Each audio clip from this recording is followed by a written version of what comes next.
आज मैं राजस्थान आयुष काउंसलिंग 2021 के बारे में डिटेल में बताने वाला हूँ कि रजिस्ट्रेशन फ़ी और चॉइस फिलिंग करते टाइम किन किन बातों का ध्यान रखना है और रजिस्ट्रेशन करते टाइम कौन से डॉक्यूमेंट्स अपलोड करने हैं और एडमिशन के टाइम में कौन कौन से डॉक्यूमेंट्स को आपको कॉलेज लेके जाना है। मैं Anurag Kushwaha, BMS student, NIH Jaipur Rajasthan. इसके लिए सबसे पहले हम आपको लेके चलते हैं अपने लैपटॉप स्क्रीन पे। सबसे पहले मैं आपको काउंसलिंग शेड्यूल के बारे में बता देता हूँ। जैसा कि लिखा हुआ BMS, BHMS, BUMS पाठ्यक्रम शैक्षणिक सत्र 2021 से 2022 की काउंसलिंग के लिए है। देखो, सबसे पहले है जो फर्स्ट राउंड का रजिस्ट्रेशन स्टार्ट हो रहा है वो 21 यानी 20 से यानी आज सुबह 5 AM से स्टार्ट हुआ था, 31 तक है जनवरी। इसमें गवर्नमेंट के लिए भी और प्राइवेट कॉलेज दोनों के लिए रजिस्ट्रेशन करना है एक ही टाइम में। 15% जो सीट्स है ये ऑल इंडिया का वो उसका भी, और 85% सीट्स के लिए जो प्राइवेट कॉलेज हो गए चाहे गवर्नमेंट कॉलेज हो गए उन सब के लिए एक साथ ही रजिस्ट्रेशन स्टार्ट हुआ है। 20 से 31 जनवरी के बीच में करना है। चॉइस फिलिंग 1 फेब से 4 फेब तक होगा। इसमें 15% के लिए ही पहले अभी हो रहा है। ऑल इंडिया काउंसलिंग के लिए चॉइस फिलिंग होगी और वो भी केवल प्राइवेट के लिए। जैसे कि प्राइवेट और गवर्नमेंट कॉलेज जो भी हैं राजस्थान में, गवर्नमेंट के लिए तो डोमिसाइल रिक्वायर्ड होगी, लेकिन प्राइवेट कॉलेज में एडमिशन लेने के लिए जो 15% सीट्स है ऑल इंडिया काउंसलिंग का, वो कोई किसी भी स्टेट का हो वो इसमें रजिस्ट्रेशन कर सकता है प्राइवेट कॉलेज के लिए, और वो चॉइस फिलिंग भी कर सकता है। लेकिन ये जो 1 फेब टू 4 फेब जो चॉइस फिलिंग होगी वो केवल प्राइवेट के लिए ही हो रही है। फिर है अलॉटमेंट आएगी 7 फेब को, एंड देन रिपोर्टिंग करना है। ऐसे आप इसको जितना शेड्यूल है सेकेंड राउंड का भी जो है वो सब ऐसे दिया, आप पढ़ लेना। जो इम्पोर्टेंट चीज़ है इसमें मैं वो बताना चाहता हूँ। देखो, ऑल इंडिया अखिल भारतीय कोटे के 2 चरणों के संपन्न होने के पश्चात रही सीटों को राज्य कोटे में सम्मिलित करके 85, मतलब ये इसका ये कहना है कि अगर ऑल इंडिया काउंसलिंग जब स्टार्ट होती है और जो ऑल इंडिया कोटे की सीट्स है अगर वो फिल नहीं हो पाती है तो उसको यहाँ 85% सीट में कन्वर्ट कर दी जाएगी, यानी स्टेट कोटे से फिल किया जाएगा। काउंसलिंग फ़ी है 25,000 और रजिस्ट्रेशन फ़ी है 2,000 जो जनरल OBC के लिए, EWS कैटेगरी के लिए, और SC ST के लिए है 1,500। ये मैं आपको आगे बताऊंगा जब काउंसलिंग स्कीम है जो कैसे कैसे काउंसलिंग आगे जाएगा उसके लिए, उसमें मैं बताऊंगा। अभी यहाँ पे कॉलेज आ गया। कॉलेज BMS के लिए कितने गवर्नमेंट प्राइवेट कॉलेजेस हैं जो पार्टिसिपेट कर रहे हैं, उनका फ़ी वगैरह सब कुछ है इसमें आप देख सकते हो, ये वेबसाइट पे है। इसके आगे एक इम्पोर्टेंट था ये डॉक्यूमेंट्स का, कि आपको जब कॉलेज में अलॉट हो जाता है तो आपको कौन कौन से डॉक्यूमेंट लेके जाना है। नीट UG की admit card, score card, 10th class का मार्कशीट, 12th क्लास की marksheet, date of birth certificate. मूल आरक्षण प्रमाण पत्र का मतलब होता है कि मूल मतलब ओरिजिनल, और आरक्षण प्रमाण पत्र मतलब जो OBC SC ST होते हैं, ये आरक्षण मतलब रिजर्व कैटेगरी होती है, उनके लिए ये डॉक्यूमेंट रिक्वायर्ड है, जनरल को ये रिक्वायर्ड नहीं है। मूल निवास प्रमाण पत्र यानी कि डोमिसाइल सर्टिफिकेट जो होता है, ओरिजिनल डॉक्यूमेंट। जो भी डॉक्यूमेंट्स आपको एडमिशन लेने जाना है वो ओरिजिनल डॉक्यूमेंट ही वैलिड होगा। एक भी डॉक्यूमेंट अगर आपका ओरिजिनल नहीं है तो आपका अलॉटमेंट कैंसिल हो जाएगा। परफॉर्मा संख्या 09, 50 रुपये का नॉन जुडिशियल जो स्टाम्प पेपर होता है उस पर, ये फॉर्मेट में आगे इसको बता रहा हूँ स्कीम में, इसके बारे में डिटेल में कि ये क्या होता है परफॉर्मा संख्या 09। अब चलते हैं काउंसलिंग स्कीम में कि काउंसलिंग कैसे कैसे आगे प्रोसीड होगा, क्या क्या बातों का ध्यान रखना है, कौन कौन से डॉक्यूमेंट्स अपलोड करने हैं, फॉर्म कैसे फिल करना है रजिस्ट्रेशन में, ये सब एक एक करके मैं काउंसलिंग स्कीम में बताने वाला हूँ। काउंसलिंग स्कीम के बारे में आपको बता दें कि कैसे कैसे काउंसलिंग आगे प्रोसीड होगा उसके बारे में। ये ऑफिशियल वेबसाइट से ये आपको मिल जाएगा। आप इन दोनों वेबसाइट पे जा करके आप रजिस्ट्रेशन कर सकते हो। काउंसलिंग इसी पे हो रहा है, ये वेबसाइट दिया गया है। आपको कोई भी प्रॉब्लम हो रही है तो आप इस पर कॉल करके पूछ सकते हैं। अब देखो, यहाँ पे BMS, BHMS, BUMS, BNMS, BNYMS जो एडमिशन चल रही है इसमें इन तीनों के लिए आपको नीट मैंडेटरी है, BAMS, BHMS और BSMS के लिए, सॉरी BUMS के लिए। लेकिन BNYMS जो एडमिशन चल रहा है इसमें आपको नीट की रिक्वायरमेंट नहीं पड़ेगी। लेकिन अगर कोई लड़का है जिसको नीट मतलब नीट का एग्ज़ाम दिया है, उसने एग्ज़ाम दे करके भले उसने क्वालिफाई नहीं किया हो या उसने कट ऑफ क्लियर कर लिया हो, तो उनको प्रायोरिटी दी जाएगी पहले नीट वालों के इसमें। मैं इसके बारे में भी डिटेल में आगे बताने वाला हूँ। इन्फॉर्मेशन बुकलेट, अब देखिए जनरल इन्फॉर्मेशन में बताया जा रहा है centralised admission to all government private ayurvedic unani homeopathy naturopathy yoga college including the constituent college of private university as per the rule in the Rajasthan for the session of 2021 to 2022 shall be made for 85% state quota seats with NRI seats in private institute and 15% seats of all India quota in following courses by the admission counseling board constituted by the state government। मतलब इसमें ये है कि BAMS, BHMS, BUMS के जो admission हो रहे हैं उसमें 85% सीट्स, जो ऑल इंडिया काउंसलिंग का जो 15% सीट्स है उसके लिए ये रजिस्ट्रेशन स्टार्ट हुआ है, और 85% सीट्स के लिए इसमें ये काउंसलिंग स्टार्ट हो रही है। इसमें बता दिया गया है कि BMS कितने साल का है, इंटर्नशिप 1 ईयर का कंपलसरी है, ये सबको पता है। BNYS भी ये भी 5.5 साल का है, इसमें भी 1 ईयर का इंटर्नशिप कंपलसरी है। अब ये चीज़, ये लग रहा होगा बहुत बोरिंग चीज़ है, लेकिन ये सब पहले रजिस्ट्रेशन करने से पहले ये सब ध्यान से पढ़ लेना चाहिए, जो कि मैं आपको बता रहा हूँ। आपको खुद बस सुन लो, आपका काम हो जाएगा। सबसे पहले है इन्फॉर्मेशन बुकलेट, जो कि अभी ओपन किए हुए हैं। Instruction for the filling on online registration fee long with, अब नीचे ये सब इंस्ट्रक्शन दिया गया है। सेकेंड पार्ट में college information regarding seats and the fee. आप जिस भी कॉलेज को चॉइस फिलिंग में फिल कर रहे हो उसके बारे में जो भी डिटेल है, फ़ी के बारे में हो गया या बॉन्ड के बारे में, जो कुछ भी आपको कॉलेज चॉइस फिलिंग कर रहे हो उसके बारे में डिटेल आपको खुद पता करना चाहिए। All candidates are hereby advised to visit the website of all participating institute including the private universities to know their fee structure, seat matrix before filling option form. Counseling board is not responsible for the issue about the fee structure any of the private universities। वही बात मैंने बताया कि आपको choice filling करने से पहले उस कॉलेज के बारे में उसकी वेबसाइट पे जा कर के पता कर लीजिए।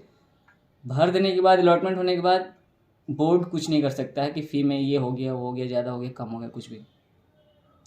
BAMS, BUMS, BHMS, BNYMS 2021 admission counselling will be conducted by the UG/PG Ayush counselling admission board Rajasthan Jodhpur as per the notification mentioned in the information. ये सब आपको पता है कौन, मतलब जोधपुर यूनिवर्सिटी ही BAMS का काउंसलिंग, जो आयुष काउंसलिंग है जोधपुर से कंडक्ट होती है, और MBBS और BDS की काउंसलिंग जो होती है वो SMS से कंडक्ट होती है, RUHS से कंडक्ट होती है। ये आप जितने भी राजस्थान के कैंडिडेट हैं उनको पता होगा।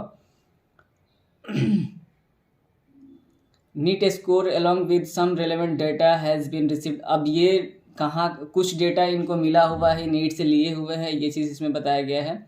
अब आते हैं रजिस्ट्रेशन फ़ी के बारे में। All candidates are required to deposit non-refundable registration fee of 2000 Rs for general, EWS, OBC, MBC and 1500 for the SC, ST, STA। अब ये दो कैटेगरी, मतलब SC, ST को 1500 पे करने होंगे रजिस्ट्रेशन फ़ी, और 2000 जनरल OBC को। Rajasthan domicile through the internet banking, debit card, credit card किसी से भी कर सकते हैं। All candidates belonging to their other state are required to deposit non refundable application fee. यानी कि मैंने कहा रजिस्ट्रेशन फ़ी जैसे 2000 था, प्राइवेट काउंसलिंग के लिए आपको 2000 फ़ी सबमिट करने होंगे, चाहे आप राजस्थान के हो चाहे बाहर राजस्थान से बाहर के हो, वो भी ऑनलाइन कर सकते हैं, इंटरनेट बैंकिंग से, डेबिट कार्ड से, क्रेडिट कार्ड से, किसी से भी। The registration fee is neither refundable nor transferable and nor adjustable for any future state UG admission. Any plea in this matter shell not B entertained. देखो ये पहले क्या होता है, मतलब आपका जो रजिस्ट्रेशन फ़ी लग रहा है वो नॉन रिफंडेबल है, मतलब कि वो आपको वापस नहीं आएगा और ना ही आपके कॉलेज के फ़ी में ये ऐड हो पाएगा 2000 या 1500 जो भी आपने फ़ी रजिस्ट्रेशन का दे रहे हो। लेकिन इसके अलावा आप जो सिक्योरिटी मनी दोगे, काउंसलिंग फ़ी जिसको बोल रहे हैं, यानी कि 25,000, वो आपके फ़ी में ट्रांसफ़र हो जाएगा। उतना आपको डिडक्ट करके यानी कम करके फ़ी जमा करना है, ड्राफ्ट जो होता है वो आपको पे करना होगा। प्लीज़ नेक्स्ट लिखा गया है, please keep your information submitted in the application form confidential and do not share with the anybody. If you don't register yourself during the registration period, you will not be included in the counseling process. अब जाहिर सी बात है, आपने NEET exam दे दिया, counselling का registration नहीं करोगे तो आपको रजिस्ट्रेशन में काउंसलिंग में कौन कहेगा कि आप पार्टिसिपेट कर रहे हो। इसलिए आप सबसे पहले रजिस्ट्रेशन करोगे तभी आपको माना जाएगा कि आप काउंसलिंग प्रोसेस में इन्वॉल्व हो। एलिजिबिलिटी क्राइटेरिया है BAMS का, आपको सबको पता है, ये नीट का जो क्राइटेरिया है वही है, लेकिन BNYMS में जो है ये कोर्स के लिए है 12th पास तो सब तीनों के लिए चाहिए, चारों कोर्स जो भी हैं BAMS, BHMS, BUMS and BNYMS। लेकिन इसके लिए नीट मैंडेटरी नहीं है BNYMS के एडमिशन के लिए, जैसा कि लिखा है यहाँ पे। लास्टली, विदाउट नीट कैंडिडेट, मतलब cut off marks are necessary for the BNYMS, ऐसा कुछ नहीं है। नीदर अपियरिंग, यानी कि जो अपियर नहीं है या कट ऑफ मार्क्स भी उसने क्लियर नहीं किया है वो भी इसमें आ सकता है। Preference will given to the NEET 21 qualified candidates, second priority NEET 21 appeared candidates and lastly without NEET candidate on the basis of the senior secondary score and merits, यानी कि 12th के मार्क्स के बेसिस पे हो सकता है। अगर ये दोनों नहीं आते हैं इस कोर्स के लिए तो क्वालिफाइड है या अपियर्ड हुए हैं, एग्ज़ाम केवल दिए, कट ऑफ पार नहीं किए, वो अपियर्ड हो गए।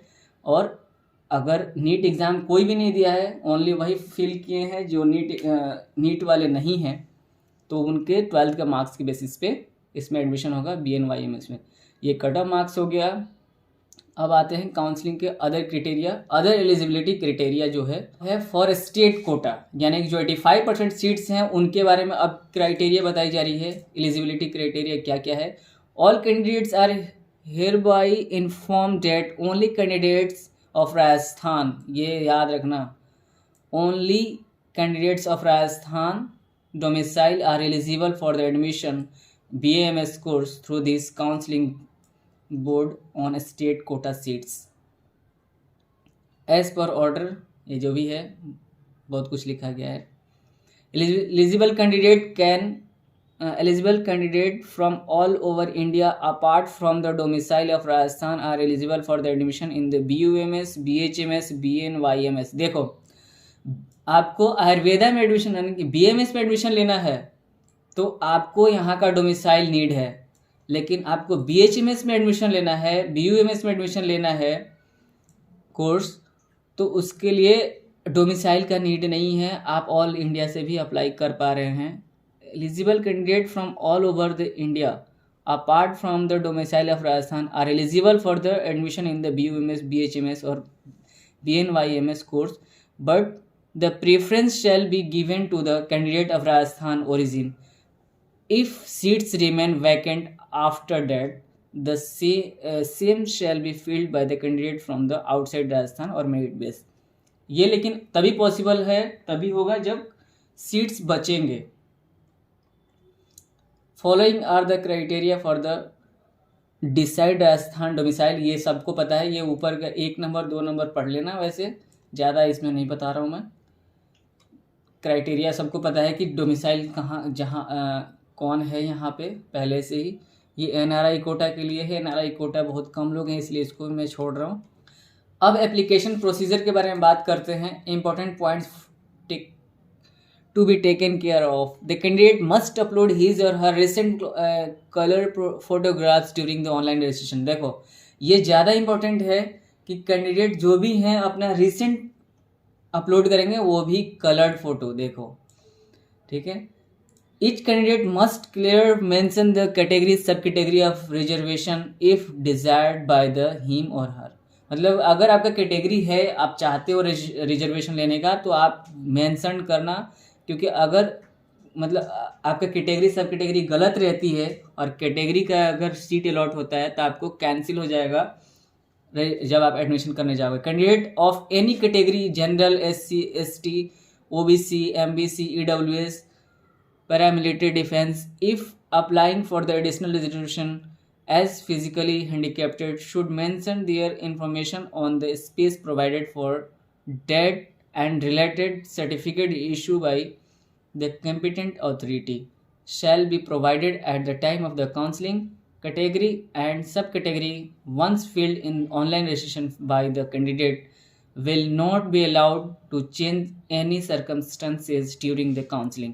देखो, सबसे पहले तो आपकी जो भी कैटेगरी सब कैटेगरी है, एक बार रजिस्ट्रेशन में जो भी डाल दिए वो अब चेंज नहीं होगा. लास्ट में ये बताया गया 2 लाइन में उसके. और आपको जो भी रिजर्वेशन लेना है, चाहे डिफेंस का हो, कैटेगरी का हो, चाहे PH का हो, तो आपको वो मेंशन करना पड़ेगा और वो सर्टिफिकेट देना भी पड़ेगा काउंसलिंग के टाइम में जब एडमिशन होगा. तो any candidate once allowed appear, 4th number point में है, any candidate once allowed appear need does not become directly eligible for admission to the Ayurveda, homeopathy और यूनानी और yoga naturopathy UG course. The eligibility of successful candidates for admission in any category general reserve shall be finally certain at the time of admission. The decision of the counseling board for the eligibility shall be final. अब देखो, इसमें कहा जा रहा है बहुत बार ऐसा होता है कि काउंसलिंग के टाइम पे कुछ लोग अपना ओरिजिनल डॉक्यूमेंट नहीं ले पाते हैं, कुछ डॉक्यूमेंट रहता है, कुछ नहीं रहता है, या कुछ मिस्टेक हो जाता है. तो फाइनल डिसीजन जो भी बोर्ड का होगा वहाँ पे जब आप कराने जाओगे सर्टिफिकेट वेरिफिकेशन, उनका जो डिसीजन होगा वही फाइनल होगा, तभी आपका एडमिशन हो पाएगा. यानी एलिजिबिलिटी भी वही डिसाइड करेंगे. इसलिए जितना डॉक्यूमेंट रिक्वायर्ड है वो सब ओरिजिनल लेके जाना, वही सबमिट करना, वही अपलोड करना. और ध्यान रखो कि ऑनलाइन एप्लीकेशन फॉर्म जो फिल होगा या करोगे उसमें कोई मिस्टेक नहीं हो, अपना कैटेगरी सब कैटेगरी सब अच्छे से फिल करना. Important steps. फर्स्ट स्टेप में है आपको introduction of online registration. Before filling the online registration form, read very carefully the information booklet and the instruction for the filling online registration form, जो कि मैं आपको पढ़ के बता ही रहा हूँ. If any lapse is detected during the your will be rejected through the final stage. मतलब देखो, आप जो कुछ भी मिस्टेक करोगे, आप ऑनलाइन फॉर्म में जो फिल कर दिए वो चेंज नहीं होने वाला. और आप जो फिल अगर आप वो गलत मिलता है उनको जब आप एडमिशन करने जाओगे, तो फिर आपका एडमिशन कैंसिल हो जाएगा. कैंसिल से बचने के लिए आप कोशिश करें कि जितना से जितना हो सके आप ट्रू इन्फॉर्मेशन फिल करें. आपके पास जो भी इन्फॉर्मेशन है या सर्टिफिकेट अपलोड करें, वो भी ओरिजिनल सब अपलोड करें. Following documents are required to upload for registration. Registration करते टाइम आपको ये डॉक्यूमेंट आपको अपलोड करने होंगे. Recent colour photo, signature, NEET admit card, score card, date of birth या 10th का मार्कशीट लगा सकते हैं. बर्थ सर्टिफिकेट कोई भी है आप लगा सकते हैं. सीनियर सेकेंडरी मार्कशीट यानी 12th का मार्कशीट, डोमिसाइल सर्टिफिकेट यानी निवास प्रमाण पत्र, रिजर्वेशन प्रूफ यानी कि अगर अप्लीकेबल है रिजर्वेशन तो आपको उसका सर्टिफिकेट देना है, यानी कास्ट सर्टिफिकेट जो भी है. NRI proof. अब NRI के जो काउंसलिंग करा रहे हैं उनके लिए ये डॉक्यूमेंट रिक्वायर्ड होंगे. ये डॉक्यूमेंट आपको अपलोड करने होंगे अभी रजिस्ट्रेशन करते टाइम. स्टेप 2 में है initially admission process shall be started by the publishing for provisional merit list first round for final admission for candidates of PW defense. ये सब इंक्लूड करने के बाद document verification there of NEET Ayush counselling board Ayurved university Jodhpur candidate will have to appear in the person appear in the person यानी कि physically present होना पड़ेगा उस कैंडिडेट को along with original documents 2 sets of self attested photo copies there of. यानी कि देखो जो आप एप्लीकेशन फिल करोगे उसका प्रिंट रखोगे उसका 2 सेट्स, फिर आपको ओरिजिनल डॉक्यूमेंट्स रखने हैं और ओरिजिनल डॉक्यूमेंट्स का भी आप जिरक्स करा लेना। स्टेप 3 में है publishing of provisional merit list first round for all state quota seats and the 15% all India quota seats of private institute as per the category. यानी फर्स्ट राउंड का फिर प्रोविजनल आएगा स्टेप में, मतलब थर्ड स्टेप चॉइस फिलिंग। देखो application form में आपको बस इतना ही ध्यान रखना है कि जो डॉक्यूमेंट आप अपलोड कर रहे हो अपना इन्फॉर्मेशन फिल करोगे वो ओरिजिनल डालना, वो सही फिल करना। आपको जो नहीं पता होगा वो पूछ लेना, लेकिन इन्फॉर्मेशन ट्रू फिल करना है क्योंकि वहाँ पे वो रिजेक्ट कर देंगे आपके डॉक्यूमेंट नहीं होगा तो। अब है चॉइस फिलिंग के बारे में बात करें। Deposit the counselling fee online and choice filling, यानी कि आप ऑनलाइन आप जब फीस सबमिट कर दोगे, रजिस्ट्रेशन फीस सबमिट करोगे और काउंसलिंग फीस सबमिट कर दोगे 25,000, देन आफ्टर आप चॉइस फिलिंग कर पाओगे। अब लिखा है बी पॉइंट में counselling fee 25,000 must be deposit as the counselling fee through net banking debit card before choice filling, ठीक है, for BMS, BHMS, BUMS, BNYMS seats. This fee will be part of tuition fee of candidates who join his college later on। देखो ये कहा, जैसे मैंने बोला कि आपका जो एडमिशन होगा जिस कॉलेज में वहाँ पे जो भी फील होगा वहाँ पे इतना मनी आपको कम देना होगा, तो यही यहाँ पे लिखा है this fee will B A part of tuition fee of A candidate who join his college. यानी कि वहाँ पे आपको 25,000 पहले से पे हो जाएगा, ये जो आपका सिक्योरिटी मनी है आप जिस कॉलेज में एडमिशन ले रहे हो। लेकिन अगर किसी का एडमिशन नहीं होता है, अलॉट नहीं हो रहा है, तो फिर उसका रिफंड आएगा। 1 सीट और college are allotted to the candidate in first round of the counselling. Candidate will have to report in person at the allotted reporting center and deposit prescribed remaining college annual fee। यानी remaining यानी कि 25,000 के अलावा जो फ़ी है only through the demand draft से ही ये payable है। ध्यान रखने इस बात का, 25,000 के अलावा वो आपको डिमांड ड्राफ्ट बना के लेके जाना होगा। कॉलेज जैसे अलॉट होगा आपको कुछ टाइम ड्यूरेशन रहेगा, आप बैंक से डिमांड ड्राफ्ट उतना रुपये का, सपोज डेट की 1 लाख रुपए है तो आपको 75,000 का डिमांड ड्राफ्ट बनवाना पड़ेगा बैंक से during stipulated period of time. The candidate will also be eligible for second round of counseling for the upgradation if she fill fresh choice filling form for second round. देखो जो first round में participate कर लिया जो candidate, वो second round के लिए भी एलिजिबल है। एक ही बार रजिस्ट्रेशन करना है उसको, बार बार नहीं करना है। तो जिसने फर्स्ट राउंड में रजिस्ट्रेशन कर दिया उसको जरूरी नहीं है सेकेंड राउंड में करे, ओनली चॉइस फिलिंग करना होगा। अगर कोई अपग्रेडेशन चाहता है, अलॉटमेंट हो गया तब आप अपग्रेडेशन चाहते हो तो चॉइस फिलिंग करना होगा, और अगर आप नहीं चाहते हो तो चॉइस फिलिंग मत करना। और अगर किसी को अलॉटमेंट ही नहीं हुआ फर्स्ट राउंड में तो उसको भी चॉइस फिलिंग फ्रेश चॉइस करना होगा, लेकिन रजिस्ट्रेशन नीड नहीं होगा सेकेंड राउंड में। If candidate does not report to the reporting centre and does not deposit the prescribed remaining college annual fee with in stipulated period of time, his or her allotment will be cancelled and the seat will be treated as vacant seat. However, he may participate in second round of counseling without forfeiting counseling fee as a last chance, but she have to fill fresh choice filling form for second round of counseling. For such candidates, seat will be allotted on the availability of the seat and the basis of the fresh merit list of the round 2. अब देखो इसमें D number point में बता दिया गया कि अगर first round में किसी को अलॉट हो गया और उसने रिपोर्ट नहीं है, कॉलेज में नहीं जाता है, तो वो सीट तो कैंसिल हो जाएगी, लेकिन उसको जो सिक्योरिटी मनी है वो फॉरफिट नहीं होगा। वो एक बार लास्ट चांस के फॉर्म में सेकेंड राउंड में फिर उसको चांस मिलेगा कि वो चॉइस फिलिंग करे, फ्रेश चॉइस फिलिंग करेगा, फिर उस सेकेंड राउंड में फिर मेरिट लिस्ट आएगी, उसके अकॉर्डिंग उसको अलॉटमेंट होगी।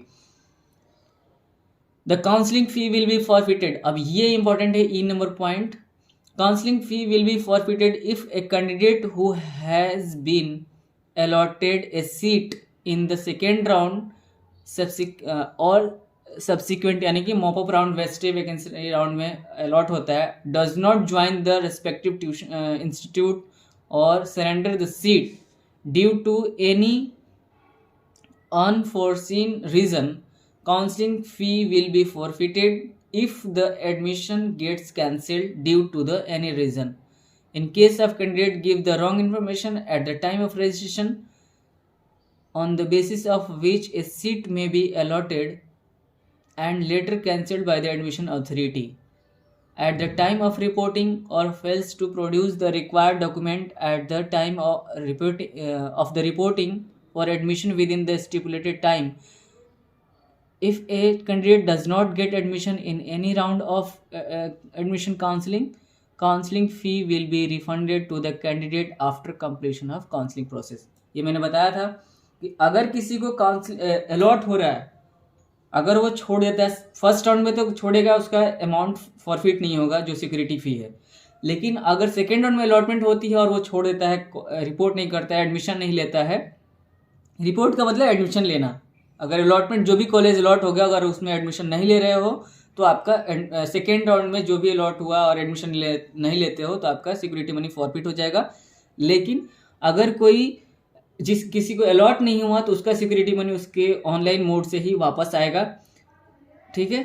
लेकिन सेकेंड राउंड में अगर जिसने भी छोड़ दिया कॉलेज, वो आगे के राउंड में एलिजिबल भी नहीं होगा, वो कैंडिडेट पार्टिसिपेट नहीं कर पाएगा। और फिर ये भी है कि अगर किसी का इन्फॉर्मेशन गलत निकलता है, यहाँ पे wrong information at the time of registration आपने गलत फिल कर दिया है, उसके बेसिस पर भी आपको गलत मतलब आपका सीट कैंसिल हो जाएगा और आपका अमाउंट भी फॉरफिट कर ली जाएगी, यानी कि वापस नहीं आएगी। स्टेप 5 में publishing of first round of allotment, ठीक है। स्टेप 6 में आप अलॉटमेंट लेटर डाउनलोड करो, जो भी कॉलेज अलॉट हुआ है उसमें आप रिपोर्ट करो जोधपुर में प्रेस्क्राइब्ड एनुअल फ़ी के साथ, डिमांड ड्राफ्ट 2 कॉपी जो भी आप एप्लीकेशन फॉर्म है उसके साथ। देखो 2 कॉपीज़, देखो यहाँ पे लिखा 2 copies of application form along with the relevant documents self attested along with the original documents, यानी ओरिजिनल डॉक्यूमेंट के साथ। Candidates are directed to visit the website on regular basis. Website visit करते रहने के लिए बार बार बोल रहे हैं क्योंकि कभी भी ऐसा नोटिस निकल जाता है, अलॉटमेंट आ जाएगा, आप देख नहीं रहोगे तो फिर प्रॉब्लम होती है। इसलिए कोई भी नोटिस आती है, न्यू नोटिस, तो वो वेबसाइट पे वो आपको अपडेट करी जाती है, इसलिए हमेशा रेगुलर बेसिस पे विजिट करते रहना चाहिए।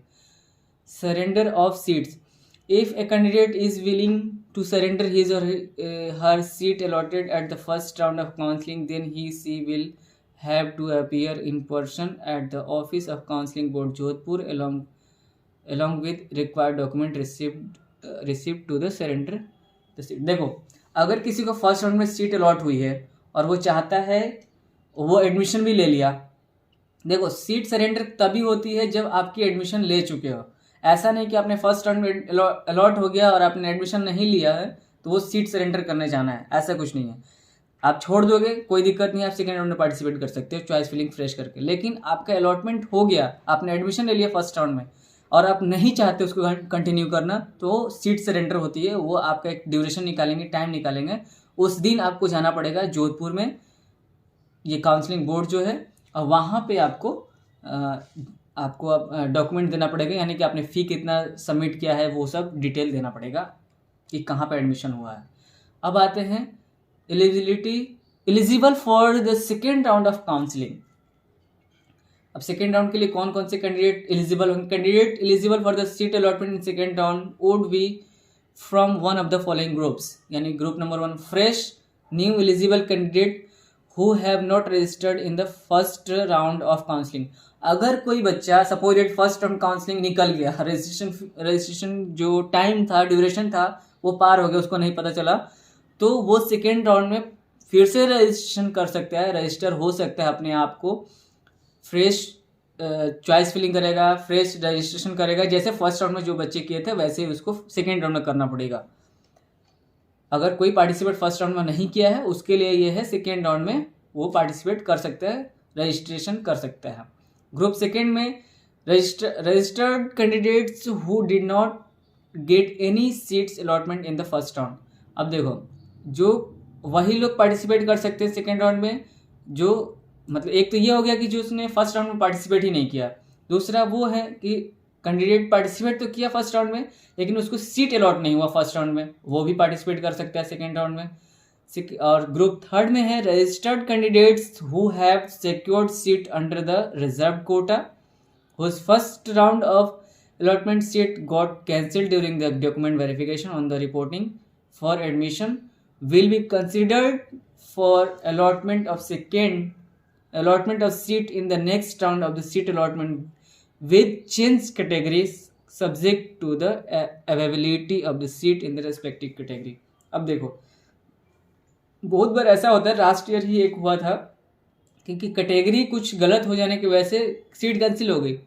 तो ऐसे मौके पर, ऐसे कॉज की वजह से अगर आपका कैंसिल होता है फर्स्ट राउंड में, जो भी कैंडिडेट का ऐसा हो गया, तो उसको नेक्स्ट राउंड में अलाउ तक करा जाएगा विद द चेंज कैटेगरी, या जो भी आपकी कमी की वजह से कैंसिल हुआ उसको सुधार करके। Candidates who have reported at the allotted institute during first round of allotment submitted willingness of second round upgradation as yes. अब देखो, इसमें यह है कि अपग्रेडेशन उसका ही होगा जो कॉलेज में एडमिशन लेते टाइम बताएगा उनको कि हाँ मैं अपग्रेडेशन चाहता हूँ या चाहती हूँ, तो उसका ही वो यस लगाएंगे। वो जो कॉलेज लिस्ट निकलेगा उसमें ये बताया जाएगा, काउंसलिंग बोर्ड को भेजिएगा ये कॉलेज कि हाँ ये अपग्रेडेशन के लिए एलिजिबल है, विलिंगनेस शो किया है। ग्रुप 5 में है candidates who have been allotted a seat but not join. मैंने पहले ही बताया कि फर्स्ट राउंड में अलॉट हुआ है और उसने एडमिशन नहीं लिया है तो भी आपको सेकेंड राउंड में आप पार्टिसिपेट कर सकते हो, वो भी एलिजिबल है। ध्यान रखना, डॉक्यूमेंट वेरिफिकेशन के लिए जरूर जाना पड़ सकता है। ये डॉक्यूमेंट वेरिफिकेशन जो बोर्ड के लिए बताया जा रहा है उसमें चॉइस फिलिंग अलॉटमेंट के बाद शायद हो सकता है। Candidates who have resign from the allotted seat of first round at college. Candidate जो रिज़ाइन कर रहे हैं या सरेंडर कर रहे हैं, जो भी, वो भी इसमें आ सकते हैं नेक्स्ट राउंड में। Candidates who have resign from the allotted seat of first round at college, ये 2 बार एक ही पॉइंट लिखा गया है।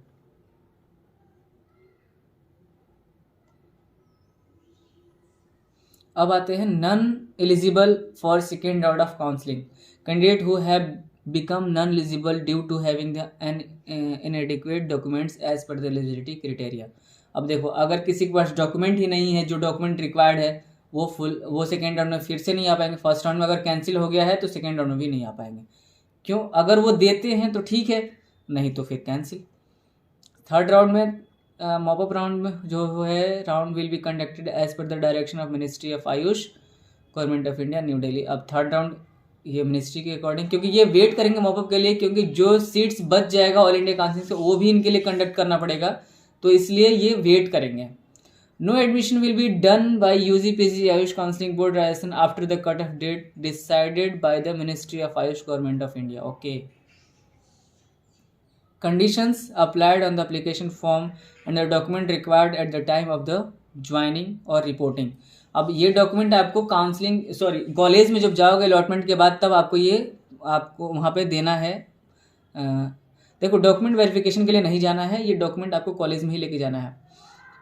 Print and preserve 2 copy of the registration form field online along with the following documents in the original and 2 copy sets of the self attested photo copies of the following documents. अब देखो, आपको online जो भी application अभी fill करोगे online website पे, counselling का जो भी रजिस्ट्रेशन करोगे उसका भी 2 कॉपी लेके जाना है, और साथ साथ जो भी आपके पास डॉक्यूमेंट है ऑनलाइन ओरिजिनल फॉर्म में उसको भी लेके जाना है 2 कॉपी जिरॉक्स करके।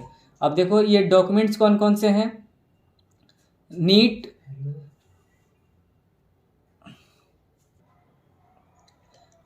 डॉक्यूमेंट्स में नीट 2021 स्कोर कार्ड रिक्वायर्ड है, एडमिट कार्ड रिक्वायर्ड है, अलॉटमेंट लेटर रिक्वायर्ड है, मार्कशीट सीनियर सेकेंडरी का यानी कि 12th का और इक्विवेलेंट कोई है, डेट ऑफ बर्थ रिक्वायर्ड है, 10th का मार्कशीट भी चलता है, ठीक है। Marksheet marks date of birth हो गया, मार्कशीट ऑफ सीनियर मतलब सेकेंडरी एग्जामिनेशन यानी कि 10th का, और marksheet of 12th if more than 1 attempt है तो सही है। फिर कॉपी ऑफ आईडी कार्ड यानी driving licence, PAN card, voter card, government जो भी इशू या school ID card, 12th class examination admit card, Aadhaar card, ये सब में से आप अपना आईडी कार्ड कोई भी ले जा सकते हो। वैलिड कास्ट सर्टिफिकेट, सब कैटेगरी सर्टिफिकेट अगर अप्लीकेबल है तो, डोमिसाइल सर्टिफिकेट यानी कि निवास, और 2 passport size photo same एफेक्स on application form यानी एप्लीकेशन फॉर्म में जो आप लगा रहे हो उसका 2 कॉपी भी लेके जाना है, 2 फोटो। पीएच सर्टिफिकेट अगर आप ये एप्लीकेबल है आपके लिए तो वो मतलब PWD certificate. Ward of defence अगर आपके कोई पर्सनल जो डिफेंस कोटा लेना चाहते हैं, रिजर्वेशन इसका लिए हैं, वो लेके जाना है। ईडब्ल्यूएस सर्टिफिकेट अगर एप्लीकेबल है तो वो भी देना होगा। अंडरटेकिंग यानी कि ये परफॉर्मा जो ये सबको देना है स्टाम्प पेपर 50 रुपये के स्टाम्प पेपर बनवा के। ये किसी कहीं भी जहाँ कोर्ट है वहाँ पे 50 रुपये के स्टाम्प लीजिएगा, और जो नोटरी होते हैं उनसे ये परफॉर्मा बनाना है। ये परफॉर्मा मैं आगे बता रहा हूँ परफॉर्मा क्या है, क्या लिखवाना है। Any other relevant documents NRE के लिए, एनी अदर रिलेवेंट डॉक्यूमेंट्स अगर और भी कोई चीज़ आपको रिक्वायर्ड है। Additional documents for the candidate applying for the NRI. NRI के लिए मैं ज़्यादा कुछ नहीं बता रहा हूँ क्योंकि एनआरआई मुझे मेरे से ज़्यादा कनेक्टेड नहीं है लोग। Allotment of seats through the counselling procedure. Allotment first second mop up counselling process will be done online through the website. यानी कि सब ऑनलाइन ही हो रहा है, ये बात तो सबको पता है। उस समय से ऑनलाइन रजिस्ट्रेशन होगा, चॉइस फिलिंग होगी, फीस सबमिट होगा, अलॉटमेंट भी आएगा, सब कुछ। मेरिट लिस्ट भी ऑनलाइन ही होगा। एक बार इसको भी पढ़ लेते हैं। Allotment of seat through the counseling process of all successful registered candidates through the NEET 21 shall be conducted for all candidates who appeared in the NEET 21 strictly in the accordance with the merit list on the basis of the all India merit list। यानी कि all India counselling का जो भी आपका rank होगा उसके basis जो merit list होगा उसी के बेसिस पर एडमिशन मिलेगा। Candidates once allowed allotted seat and college in first round must deposit their full fee of the season। मतलब कि कॉलेज का जो भी फ़ी है वो भरना होगा, आपको फिल करना पड़ेगा। Decided by the counselling board Jodhpur with in the stipulated period of time. Only then they will be eligible for the upgradation second round. आप जब कॉलेज में एडमिशन ले लोगे तो ही अपग्रेड हो पाएगा। इफ़ दे कॉलेज में एडमिशन का मतलब हो गया कि आप सब कुछ फुलफिल कर रहे हो। कॉलेज में एडमिशन बिना फीस सबमिट किए हुए नहीं हो सकता है। So to change the college course upgradation second round तभी होगा जब आप फीस सबमिट करके एडमिशन ले लोगे। Seat allotment allotted to the candidates up to the second round will be considered as final. मतलब सेकेंड राउंड में जो भी अलॉट हो गया वो फाइनल माना जाएगा। There will be no chance for them to participate the further round of counselling. जो सेकेंड राउंड में अलॉट हो गया उसको फाइनल हो गया, आप एडमिशन लो या ना लो, आपका सिक्योरिटी मनी भी तो फॉरफिट हो जाएगा। अगर लेते हो तो आपका वापस आएगा, अगर नहीं लेते हो तो आपका सिक्योरिटी मनी फॉरफिट हो जाएगा। सेकेंड राउंड के बाद जो भी काउंसलिंग हो गया उसमें आप पार्टिसिपेट नहीं कर सकते हो। A candidate if have been allotted a seat in second round of counselling does not report join allotted seat, his or her counseling fee will be forfeited, seat allotment will be cancelled, such candidate shall not eligible for participant subsequent, जो ये मैंने अभी बताया वही चीज़ ये बताया जा रहा है। The counselling fee will be forfeited in the case of candidate give the wrong information at the time of the application on the basis of which A seat में बी अलॉटेड। यानी अगर सपोज कोई general का student है और उसने गलती से ओबीसी डाल दिया तो उसको ओबीसी कैंडिडेट ओबीसी का सीट अलॉट हो जाएगा, लेकिन वो काउंसलिंग के जब एडमिशन लेने जाएगा रिपोर्ट करने जाएगा तो कैंसिल हो जाएगा। तो उस टाइम में भी आपका जो फॉरफिट कर दी जाएगी आपकी security money. No candidate will be allowed to resign from the state quota seat after the round allotment of the in second round। देखो अगर कोई 85% सीट पे एडमिशन लिया है गवर्नमेंट में तो वो सेकेंड राउंड के बाद रिज़ाइन नहीं कर सकता है। रिज़ाइन करने का भी कोई मतलब नहीं है। रिज़ाइन करेगा तो वो सेकेंड नेक्स्ट जो राउंड होगा उसमें जो पार्टिसिपेट भी नहीं कर सकता है और मनी तो फॉरफिट होगा ही होगा। Those who applied but not allotted a seat in the first round as well as second round, यानी कि जो अप्लाई तो किए लेकिन अलॉट नहीं हुआ first round as a second round consider as mop up round में वो वही उनको वो मतलब आएंगे विदाउट फ्रेश एप्लीकेशन। मतलब उनको एप्लीकेशन फॉर्म दोबारा नहीं फिल करना है। मतलब जो भी फर्स्ट राउंड सेकेंड राउंड में पार्टिसिपेट कर लिया है लेकिन उसको अलॉटमेंट नहीं मिला है वो ही मॉप अप राउंड में आएगा। All the candidates are further informed date as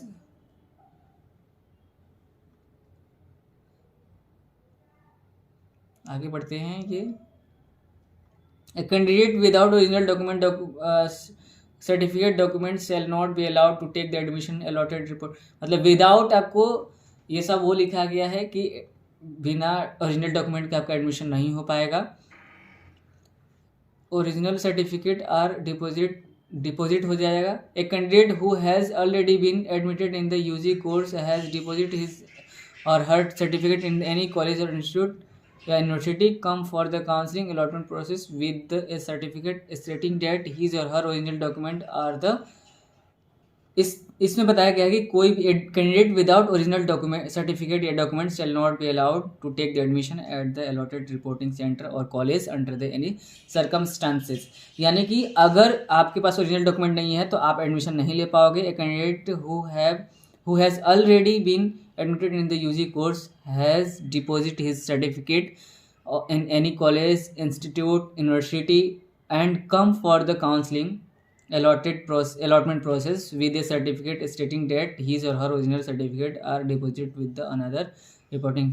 मतलब कि अगर आपका फर्स्ट राउंड में अलॉटमेंट हो गया है और आपने एडमिशन ले लिया है तो उसके आपको एक अलॉटमेंट लेटर या एडमिशन लेटर दिया जाता है। वो आप अगर अपग्रेड जब होगा तो आपको जब अपग्रेडेड कॉलेज में जाओगे तो वो चीज़ आपको लेके जाना पड़ेगा। वही आपके लिए प्रूफ के फॉर्म में होगा कि हाँ आपने एडमिशन लिया है, आपका डॉक्यूमेंट वहाँ पे सबमिट है, तो इसलिए आप यहाँ पे ओरिजिनल डॉक्यूमेंट सबमिट नहीं कर पाएंगे।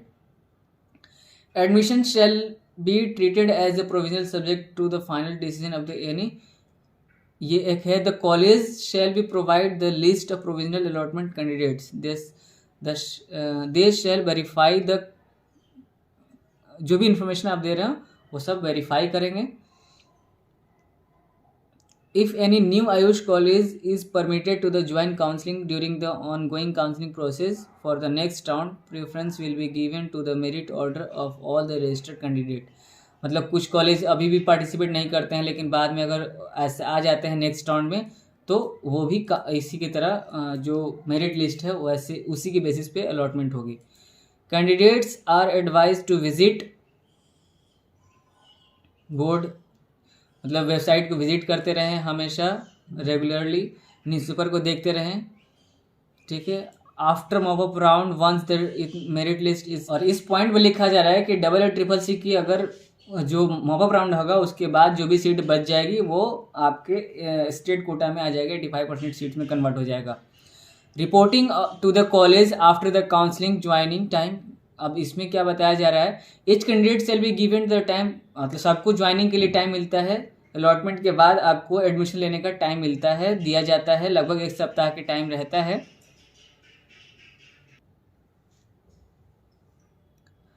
अब है reporting to the college after the counselling और ज्वाइनिंग टाइम जो है यानी इसके बारे में आपको बात करना है, आपको बता रहा हूँ। Each candidate shall given the time as mentioned in the allotment letter issued on line, यानी कि अलॉटमेंट लेटर पे आपको टाइम लिखा रहेगा, मेंशन रहेगा कि कितना दिन में आपका एडमिशन लेना है, ज्वाइन करना है कॉलेज को, अलॉटेड कॉलेज या course. There is no provision of extension of the joining date under the any circumstances. The allotment में will be form and confirm, final है कि आप जो भी अलॉटमेंट हो गया, जो टाइम ड्यूरेशन है उसी के बीच में आपको एडमिशन लेना है। Change of college one place to another is not permitted. There is request for the same would not be entertained by the counseling board after the allotment except the candidate can। आपके पास एक बार allotment हो गया, आपने उस duration में admission नहीं लिया, तो आपके पास ऑप्शन बस इतना ही है कि नेक्स्ट राउंड में आप, यानी फर्स्ट राउंड में अलॉटमेंट होकर हुआ है, आपने एडमिशन नहीं लिया है, तो आपको सेकेंड राउंड ही ऑप्शन है कि आप सेकेंड राउंड में फिर से दोबारा आप चॉइस फिलिंग करें, अलॉटमेंट लें। ऐसे आपका कैंसिल हो जाएगा, आप फर्स्ट राउंड में एडमिशन नहीं ले पाएंगे। यानी जिस राउंड आपने गिवन ड्यूरेशन में अलॉटमेंट जो हुआ है और उस आपको एडमिशन लेना है उसमें आपने नहीं लिया, तो फिर आपका वो सीट कैंसिल हो जाएगा। While reporting for the admission please carry the all relevant certificate documents in original में तो लेके जाना ही है। ऑल्सो द सबमिटेड अंडरटेकिंग, यानी कि ये आपको परफॉर्म आगे मैं बताने वाला हूँ किस फॉर्मेट में है। In original the fact that the candidate has appeared for allotment shall not entitle him or her allotment reallocation as the same will be subject to the availability to the seat, acceptance of the availability seats at the rank of the candidate by her। मतलब कि candidate जो, इसका मतलब ये हुआ कि अगर आपका अलॉटमेंट हो जाता है तो ज़रूरी नहीं है कि आप रीअलोकेशन जब कराएं या अपग्रेडेशन कराएं तो वही अलॉट हो, वो हो भी सकता है और वो नहीं भी हो सकता है। Selected candidates will be required to undergo the medical examination at the allotted institute, यानी कि मेडिकल भी होगा आपका जिस कॉलेज में एडमिशन लेने जाएंगे। provided that if any candidate is not able to report the medical examination at the institute on the notified date on the medical ground or due to some other circumstances beyond his or her control, or his parent guardian come in person, यानी physically parent जा सकते हैं on the behalf for the verification of the original certificate to the college, और she will be considered for the provisional admission। यानी मान लिया जाएगा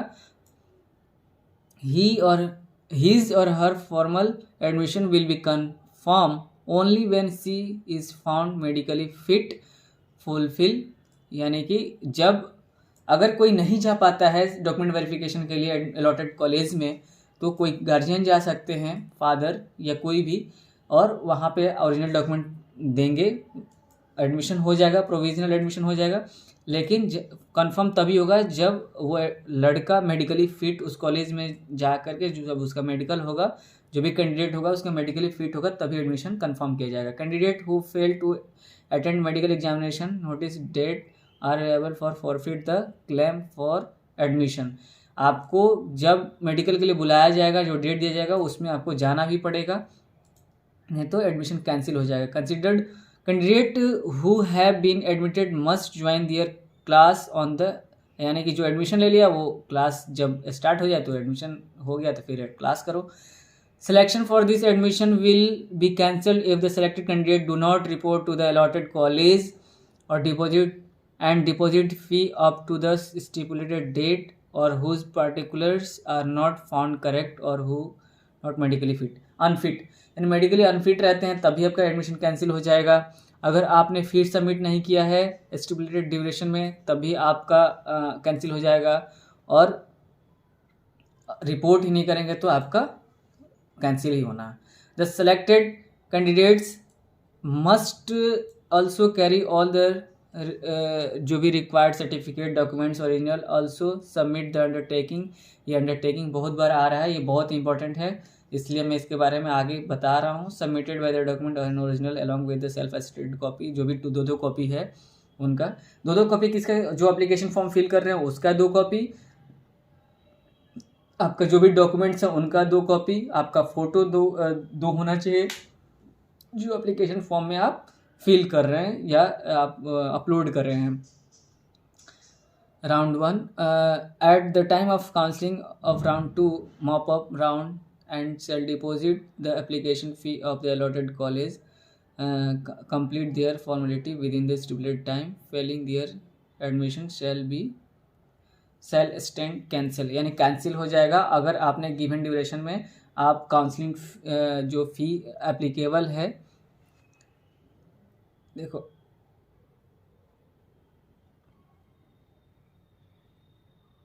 इन्हें राउंड 2 हो या राउंड 1 हो, मॉपअप हो, किसी में भी आपने अगर रिपोर्टिंग नहीं करेंगे गिवन ड्यूरेशन में तो वो कैंसिल ही होना है, फी सबमिट नहीं करेंगे तो।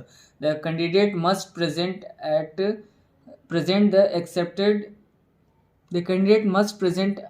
The accepted resignation letter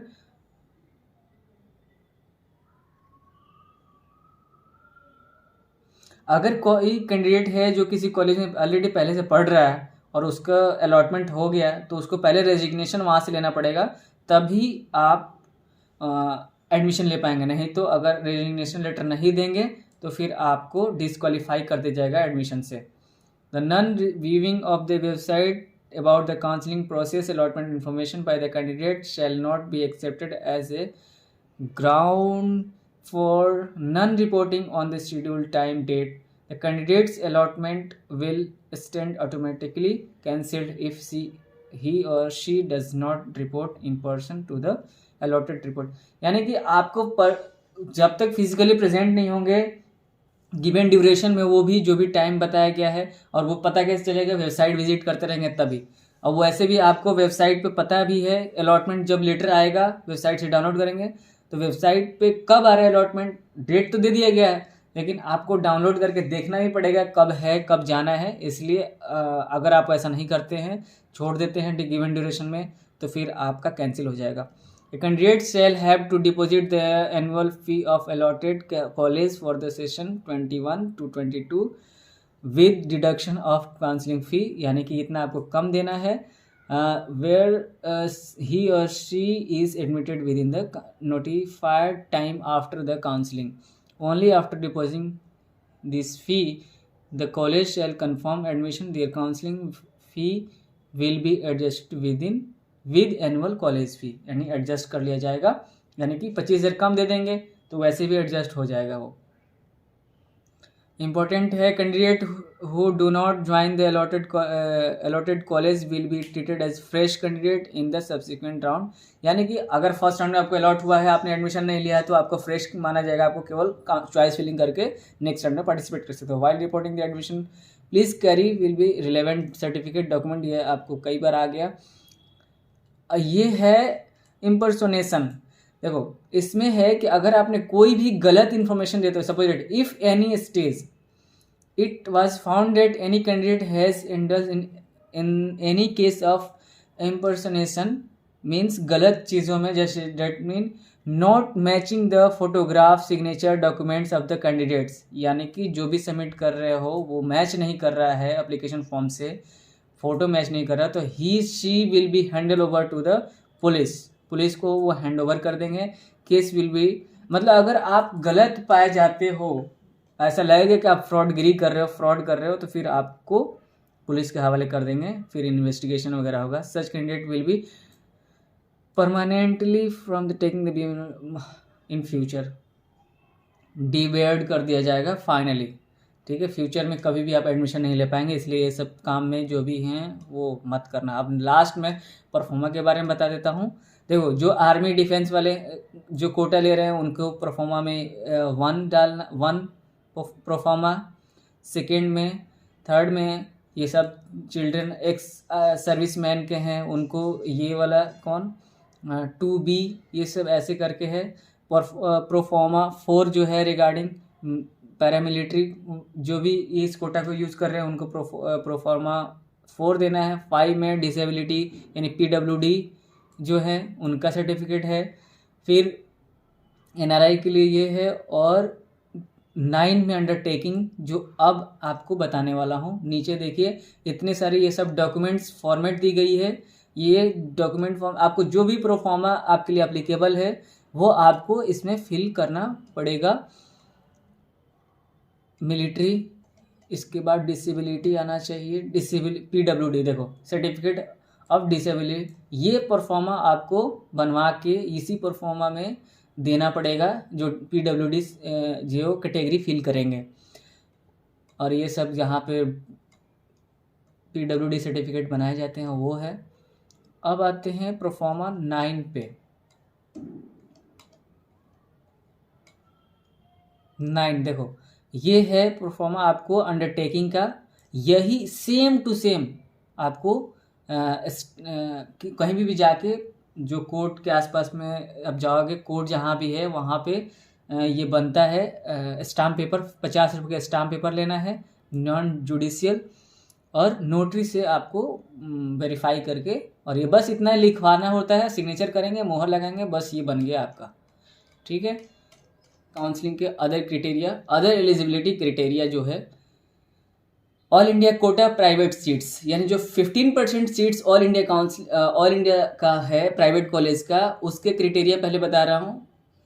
counselling for all India quota seats in BAMS, BHMS, BUMS courses of private institution other than the deemed universities shall be conducted by the UG/PG Ayush Counseling Board, Government of Rajasthan for private institutions under the, मतलब कि देखो deemed university के अलावा जो private college हैं, private institute है, उनका BAMS, BHMS, BUMS का जो ऑल इंडिया कोटा के 15% सीट्स है उनका काउंसलिंग ये राजस्थान गवर्नमेंट का, राजस्थान की जो UG/PG काउंसलिंग कमेटी बोर्ड है ये कंडक्ट कर रही है।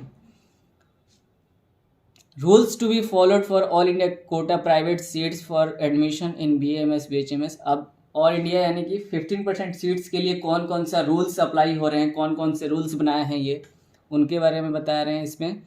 Seats under all India quota will be open in nature. There shall not be any requirement for domicile in particular state or union territory or passing of 12th in the particular state or union territory।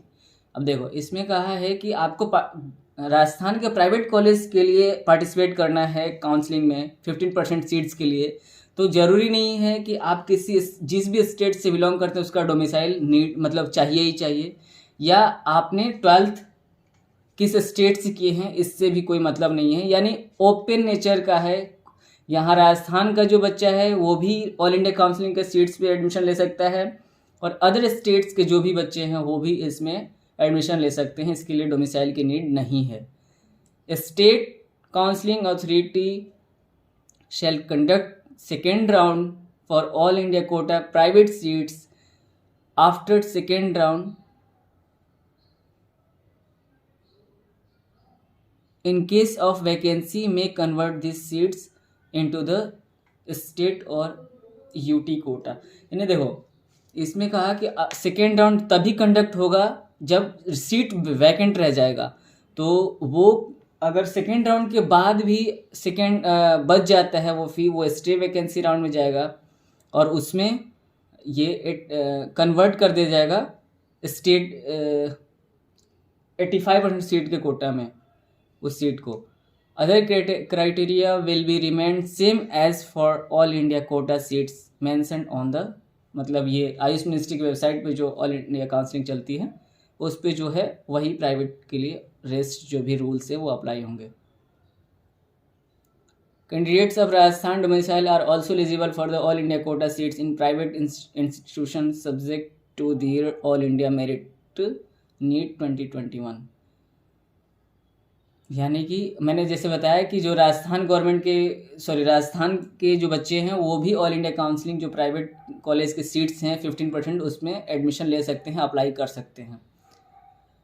Counselling boards shall conduct second round for all India quota private seats and after second round if all seats are not filled, जैसे कि पहले ये repeat हो रहा है, लेकिन second round कराएंगे, second round में भी अगर कोई सीट्स फिल नहीं हो पाता है, बच जाता है ऑल इंडिया काउंसलिंग का 15% सीट्स, दीज वैकेंट सीट्स में convert into the state quota seats for academic session 2021 to 2022 will be filled up as per state counselling rules. यानी कि जो सीट्स बच जाएगा सेकेंड राउंड के काउंसलिंग के बाद, वो सीट 85% सीट की कन्वर्ट हो जाएगा। यानी कि राजस्थान के जो डोमिसाइल रखेंगे उन्हीं के पास वो मिलेगा सीट।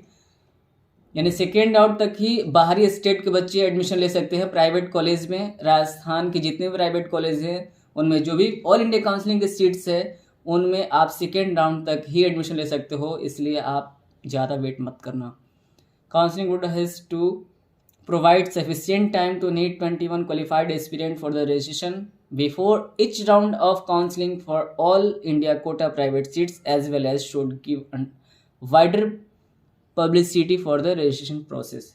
यानी कि कुछ नहीं, रजिस्ट्रेशन के लिए इनको मतलब फर्स्ट राउंड सेकेंड राउंड के लिए आपको सफिशिएंट टाइम मिलना चाहिए, ये कहा जा रहा है ऑल इंडिया काउंसलिंग के अगर कोई एडमिशन लेता है तो। काउंसलिंग बोर्ड में decide all inclusive application cost, non refundable registration fee for UG seats for all category student. However, maximum ceiling limit for this fee will be 2000. Maximum 2000 registration फ़ी है। यानी कि कैटेगरी वाइज वेरी कर रहे हैं, क्योंकि general OBC के लिए कितना 1500 लिया जा रहा है और जनरल ओबीसी के लिए 2000 लिया जा रहा है और SC ST के लिए 1500 लिया जा रहा है। कैटेगरी वाइज ये चेंज हो रहा है। काउंसलिंग बोर्ड में डिसाइड रिफंडेबल काउंसलिंग फी, सिक्योरिटी मनी। देखो, काउंसलिंग फ़ी और सिक्योरिटी मनी एक ही बात है, ठीक है, लेकिन रजिस्ट्रेशन फ़ी वो 2000 वो फिक्स है, वो नॉन रिफंडेबल है। Which will be refunded to the candidate after joining the allotted college और if candidate does not get any seat during the counselling. ये रिफंड हो जाएगा अगर कॉलेज अलॉट होने पे आपने ज्वाइन कर लिया तो, या आपको कोई कॉलेज नहीं मिलता है तो भी आपकी काउंसलिंग फ़ी रिफंड हो जाएगी। However maximum ceiling limit for this fee 50,000 for the both UG and PG seats. यानी कि अगर कोई प्राइवेट कॉलेज का एडमिशन कराना चाहता है, प्राइवेट कॉलेज में पार्टिसिपेट करेगा काउंसलिंग में, उसको सिक्योरिटी मनी 50,000 देना पड़ेगा, यूजी और पीजी सीट्स कोई भी हो। This counselling fee security money will be forfeited if candidate, ये देखो ये इंपॉर्टेंट है, forfeited if candidate cancel his और हर एडमिशन आफ्टर राउंड सेकेंड। यानी कि अगर सेकेंड राउंड के बाद अगर कोई छोड़ता है तो फिर उसका ये सिक्योरिटी मनी जो है वो नहीं मिलेगा। Only during the specific time period provide by the counselling board. जो अब ये तो टाइम मिलता ही है अलॉटमेंट, एडमिशन, ये सब के बाद। There will be no requirement for any domicile certificate for the allotment in the all India quota private UG PG seats. यानी कि देखो पहले ही बताया कि प्राइवेट कॉलेज में एडमिशन लेने के लिए डोमिसाइल की नीड नहीं है, जो ऑल इंडिया काउंसलिंग के जो सीट्स हैं। Reservation for allotment of seats in all India quota private seats, all seats in India all India quota are open in nature. ये भी ओपन नेचर है, ये पहले डिस्कस हो चुका है। आगे इसी के साथ ये समाप्त होता है। जितना हो सकता है उतना मैंने डिटेल में बताया, सब कुछ पॉइंट वाइज समझाया। आप एक बार ध्यान करके इसको सुन लेना ताकि आपको कोई भी कन्फ्यूज़न नहीं रहे, क्योंकि अलॉटमेंट के बाद कोई भी मिस्टेक हो जाए, कोई भी दिक्कत हो जाएगी तो फिर आपका सीट कैंसिल हो जाएगा। इसलिए आप इसको इत्मीनान से, जो लॉन्ग वीडियो है लेकिन आप पूरा चीज़ इसमें बताया हूँ इसलिए ये लॉन्ग हो गया है इसका, इसलिए आप इत्मीनान से पूरा देख लेना, समझ लेना, उसके बाद ही फिल करना। क्योंकि जो रजिस्ट्रेशन का टाइम है बहुत ज़्यादा है, 10 दिन का गैप है लगभग, तो इसमें आराम से आप देखो उसके बाद फिल करो। जरूरी नहीं कि आज स्टार्ट हुआ तो आज ही फिल कर दो। होप आपको ये वीडियो बहुत ज़्यादा हेल्पफुल होगा। Thanks for watching. और नेक्स्ट वीडियो में मैं कोशिश करता हूँ कैसे फिल करेंगे इस फॉर्म को, वो बताने के लिए, क्या क्या इन्फॉर्मेशन कैसे कैसे फिल करना है वो बताने के लिए, चाहे वो राजस्थान काउंसलिंग का हो, यूपी काउंसलिंग का हो, चाहे एमसीसी का काउंसलिंग का हो। अगर Ayush all India Ayush counselling start हो जाता है तो उसका मैं सबका अब धीरे धीरे एक एक करके वीडियो अपलोड करते रहूँगा। Thank you so much for watching. Thank you so much.